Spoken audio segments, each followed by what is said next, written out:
We were studying J. Krishnamurti's meditations. Let us continue with this.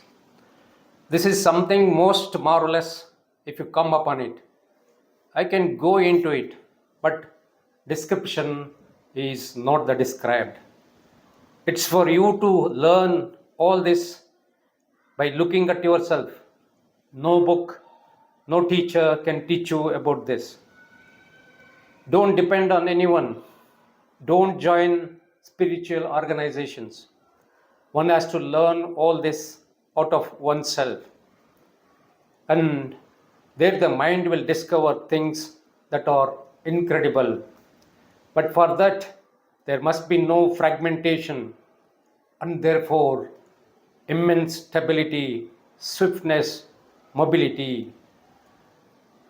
To such a mind, there is no time, and therefore living has quite a different meaning. Any authority on meditation is the very denial of it. All the knowledge, the concepts, the examples have no place in meditation. The complete elimination of the meditator, the experiencer, the thinker is the very essence of meditation. This freedom is the daily act of meditation. The observer is the past. His ground is time. His thoughts, images, shadows, or time binding. Knowledge is time, and freedom from the known is the flowering of meditation. To follow another, his example, his word, is to banish truth. Only in the mirror of relationship do you see the fact of what is. The seer is the seen. Without the order which virtue brings, meditation and the endless assertions of others have no meaning whatsoever. They are totally irrelevant. Truth has no tradition. It cannot be handed down. Do not make meditation a complicated affair.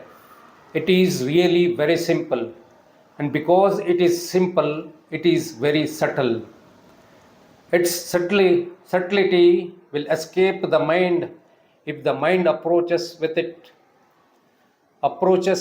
with all kinds of fanciful and romantic ideas. Meditation really is a penetration into the unknown, and so the known, the memory, the experience, the knowledge which it has acquired during the day or during 1,000 days must end. For it is only a free mind that can penetrate into the very heart of the immeasurable. So meditation is both the penetration and the ending of the yesterday. The trouble begins when we ask how to end the yesterday. There is really no how. The how implies a method, a system, and it is this very method and system that has conditioned the mind. Just see the truth of this. Freedom is necessary, not how to be free. The how to be free only enslaves you. If you do not know the meaning and the beauty of meditation, you do not know anything of life. You may have the latest car. You may be able to travel all over the world freely. But if you do not know what the real beauty, the freedom, and the joy of meditation is, you are missing a great part of life. Which is not to make you say, I must learn to meditate. It is a natural thing that comes about. A mind that is inquiring must inevitably come to this. A mind that is aware, that observes what is in itself, is self-understanding, self-knowing. You can sit in the right posture with your back straight, breathing correctly, do pranayama and all the rest of it for the next 10,000 years, and you will be nowhere near perceiving what truth is. because you have not understood yourself at all. The way you think, the way you live, you have to you have not ended your sorrow, and yet you want to find enlightenment. You cannot do all kinds of twists and turns with your body. And this seems to fascinate people because they feel it is going to give some power, some prestige. Now, all these powers are like candles in the sun. They are like candle light when the brilliant sun is shining. To understand what meditation is, one must lay the foundation of righteous behavior. Without that foundation, meditation is really a form of self hypnosis.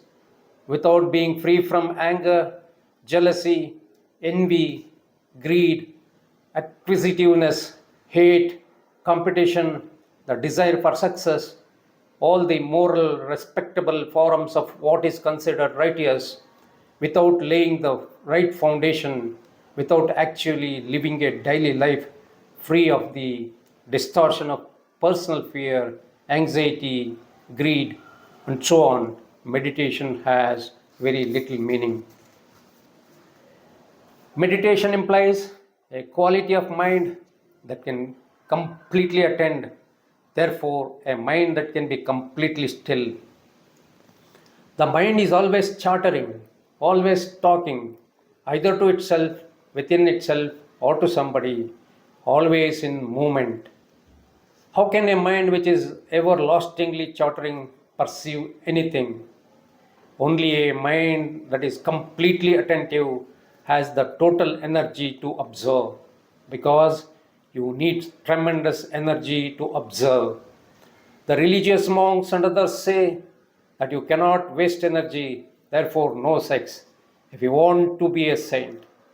And when you become a celibate, and have taken oaths of celibacy, there is havoc in you, because you are denying the whole biological system, and there is a waste of energy. You are battling, or you go to other extreme, indulge, which is another form of wasting energy. Whereas if you are attentive, it is the greatest form of all summation of energy. It means intensity, passion, and you cannot be passionate if you are wasting. Without any effort, the mind can become completely quiet and therefore full of energy without any distortion. Meditation is a marvelous thing. If you know the meaning of a mind that is in meditation and not how to meditate, we will see what meditation is not. Then we will know what meditation is. Through negation, you come upon the positive. If you pursue the positive, it leads you to a dead end. We say meditation is not the practice of any system. Machines can do that. So systems cannot reveal the beauty and the depth and the marvelous thing called meditation. Meditation is not the repetition of the word, nor the experiencing of a vision, nor the cultivating of silence. The bead and the word do quite a chattering mind, but this is a form of self-hypnosis. You might as well take a pill. Meditation is not wrapping yourself in a pattern of thought, in the enchantment of pleasure. Meditation has no beginning and therefore it has no end. If you say, I will begin today to control my thoughts, to sit quietly in the meditative posture, to breathe regularly, then you are caught in the tricks with which one deceives oneself. Meditation is not a matter of being absorbed in some grandiose idea or image that only quiets one for the moment. As a child absorbed by a toy is for a time being quiet. And as soon as the toy ceases to be of interest, the restlessness and the mischief begin again. Meditation is not the pursuit of an invisible path leading to some imagined bliss. The meditative mind is seeing, watching, listening without the word, without comment, without opinion, attentive to the movement of life in all its relationships throughout the day. And at night, when the whole organism is at rest, the meditative mind has no dreams, for it has been awake all day. It is only the indolent who have dreams, only the half asleep who need the intimation of their own states. But as the mind watches, listens to the movement of life, the outer and the inner, to such a mind comes a silence that is not put together by thought. It is not a silence which the observer can experience.